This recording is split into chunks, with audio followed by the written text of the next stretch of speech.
Let's bring back in Larry Elder, 2024 Republican presidential candidate and conservative radio host.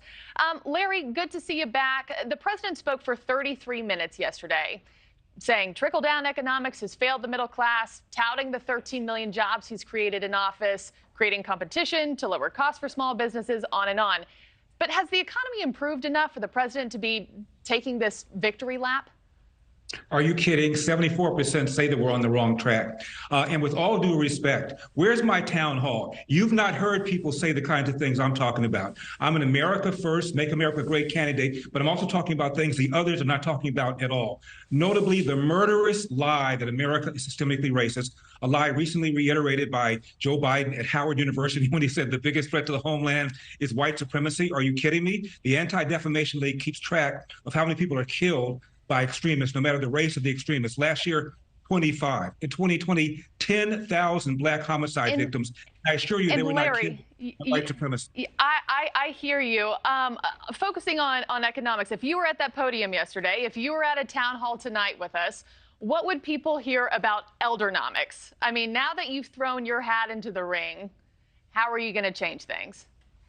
We have this debt ceiling crisis from time to time. I'm old enough to remember how many times it's happened in my lifetime. And both parties spend. Ronald Reagan was my favorite president in my lifetime. He promised to shut down the Department of Education. When he left, it was bigger. He promised to shrink government. When he left, it was bigger. Government got bigger under George Herbert Walker Bush. It got bigger under George W. Bush. It got bigger under Donald Trump. Both parties spend money. We need to have an amendment to the Constitution that fixes spending to a certain percentage of the GDP, with exceptions for war and for natural disaster. I'll use a word. The word is unsustainable.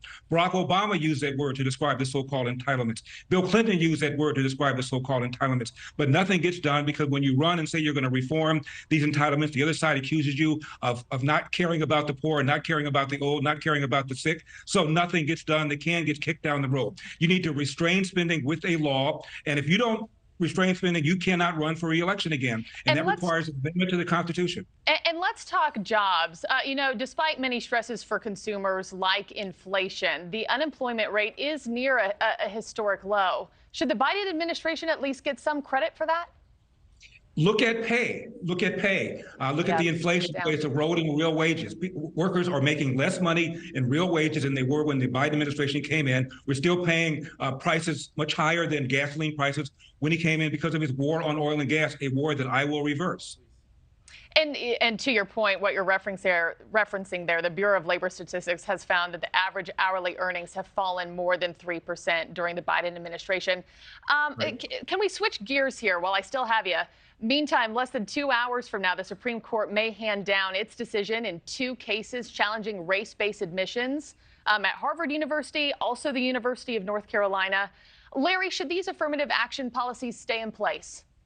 No, of course not. They violate the 14th Amendment. The people that are getting most screwed by these race-based admissions policies are Asian Americans, who suddenly no longer are a minority because they do so well on standardized tests. California had a proposition called 209 that got passed in the 1990s. And people said, oh, my goodness, blacks won't be able to get into the more competitive campuses like UC Berkeley and UCLA. And it is true that black enrollment fell, but it increased in the lesser competitive campuses like UC Davis, UC Irvine, UC Riverside. And graduation rates improved because they were matched with the skill set that was required by that school. That's why I'm running.